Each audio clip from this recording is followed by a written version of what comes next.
Welcome back to 10-Minute Prophecy, where we go through the prophecies of Daniel and Revelation verse by verse in bite-sized chunks. We hope that this journey through Bible prophecy has been enlightening, whether you are new to prophecy or have studied prophecy in the past. As always, if you haven't seen the previous presentations, please watch them as each prophecy builds on each other. The link to our playlist is down in the description below. You will also find the video on the non-denominational biblical prophetic interpretation method that has proven itself over and over again in world events, both past, present, and can be relied upon to understand the future. See the link in the description below. We will continue the topic of the rise of Islam in Revelation 9 and the continued judgments against the Eastern Roman Empire as well as the Roman Catholic Church. We just discussed how the Quran and the Prophet Muhammad supports the authority and the authenticity of the Torah and the Gospel, and that this is the Islamic dilemma. Now we will see why prophecy refers to Islam as coming out of the bottomless pit, which is from darkness and is like smoke darkening the sun, as well as the power which arises from it. Verse 3 says, "And there came out of the smoke locusts upon the earth, and unto them was given power, as the scorpions of the earth have power." Notice that out of the smoke, a power comes out. Here, Bible prophecy gives us several identifying marks of the Islamic power. The first is that it is locust-like, and it has the power of a scorpion. Notice that locusts as an insect group do not bite or sting, but yet the Bible in symbolism says they had the power of a scorpion. Also, the locusts have no central control. This describes the Arabic armies in the 7th century. Just like locusts, they did not have a kingdom, but they were moved by an invisible power, which was Islam. This is how they were like scorpions. Muhammad first sought to spread Islam through arguments, but this seemed too slow, so he gradually evolved jihad to its final form. The first is tolerance, where you tolerate those with other beliefs, and you preach that Islam is a religion of peace and tolerance. Then, as Muhammad's power grew stronger, he switched to defensive jihad, where you attack by violence anyone who attacks you by criticism, arguments, or insults.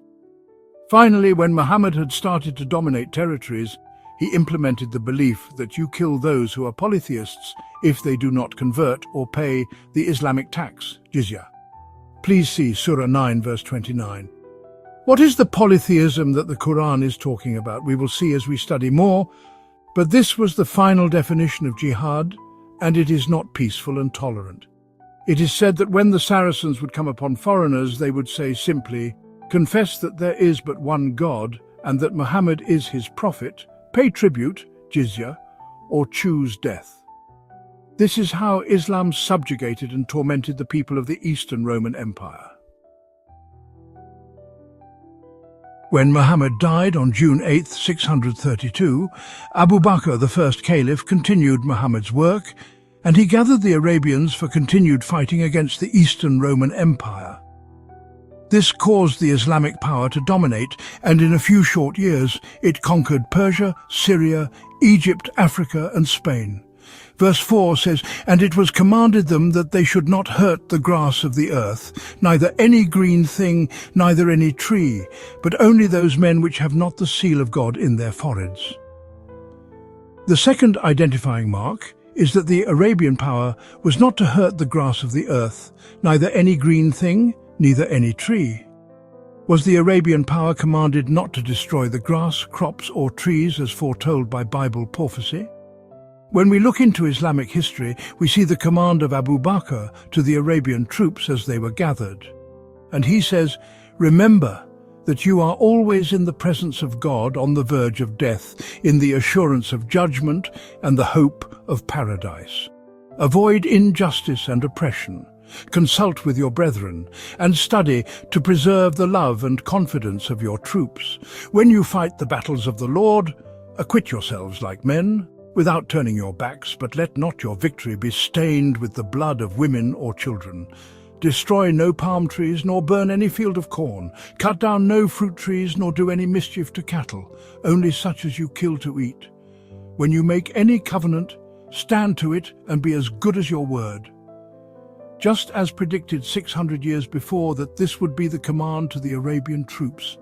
This further proves that the Bible prophecies and scriptures are accurate, true, and can be relied upon for truth. When Muhammad died on June 8, 632, Abu Bakr, the first caliph, continued Muhammad's work, and he gathered the Arabians for continued fighting against the Eastern Roman Empire. This caused the Islamic power to dominate, and in a few short years it conquered Persia, Syria, Egypt, Africa and Spain. Verse 4 says, "And it was commanded them that they should not hurt the grass of the earth, neither any green thing, neither any tree, but only those men which have not the seal of God in their foreheads."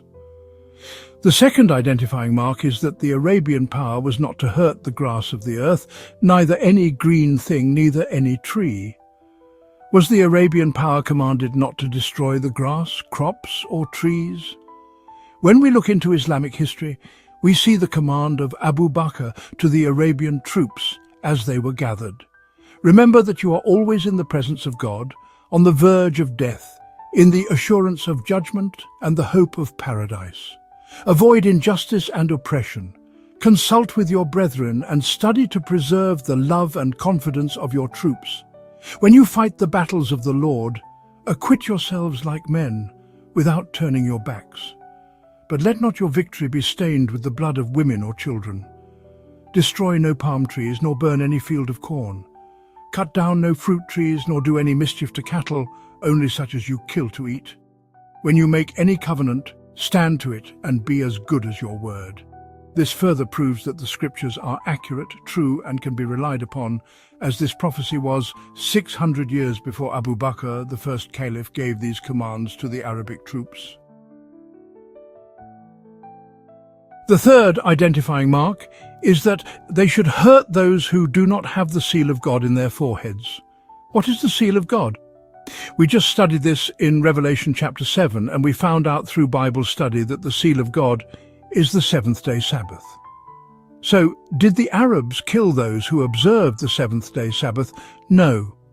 In the early Christian era, the Church of the East, known as the Assyrian Church, were Sabbath keepers, and they were spread throughout Asia and the East.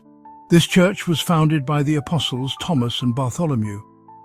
Notice that this church kept the seventh-day Sabbath, and it refutes the claim that it was changed by Christ.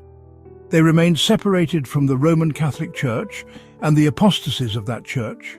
They were true Christians and became the teachers of the Arabs and established the educational system in Syria, Mesopotamia, Turkestan, Tibet, China, India, Ceylon, and more. These groups of Sabbath keepers suffered very little from the Muslims, but were horrifically persecuted by the Jesuits. Abu Bakr's command was referring to killing Sunday-keeping Christians, which he regarded as corrupted by false Catholic teachings, such as Sunday worship and worshipping the images of the saints. This saint statue worship was considered polytheistic by Muslims, as it was a practice carried over from pagan Rome by papal Rome. This should also reinforce in your mind that the Bible is true and accurate and uncorrupted, as we found out in the last video. As we continue to read the command of Abu Bakr, there are more identifiers, he says, "And you will find another sort of people that belong to the synagogue of Satan, who have shaven crowns. Be sure to cleave their skulls and give them no quarter, till they either turn Mahometans or pay tribute." Notice the phrase synagogue of Satan that Abu Bakr used. Where did we see this phrase? We saw this in Revelation 2 in connection with the Church of Smyrna. If you remember, this refers to the rise of the papacy. The shaven heads refer to the Catholic friars that went from town to town. So the Saracens, the ancient Muslims, carried out the commands of the caliph, which was jihad. We find that prophecy is accurate and that the Mahometans did in fact follow what the Bible prophesied over 600 years before. This concludes our time together. Thank you for joining us. We hope you have enjoyed this nugget of prophecy. Join us next time as we continue on this prophecy in Revelation 9 and see how the Islamic power changes. If you have any questions or comments, please leave them below and don't forget to like and subscribe. We look forward to seeing you again soon.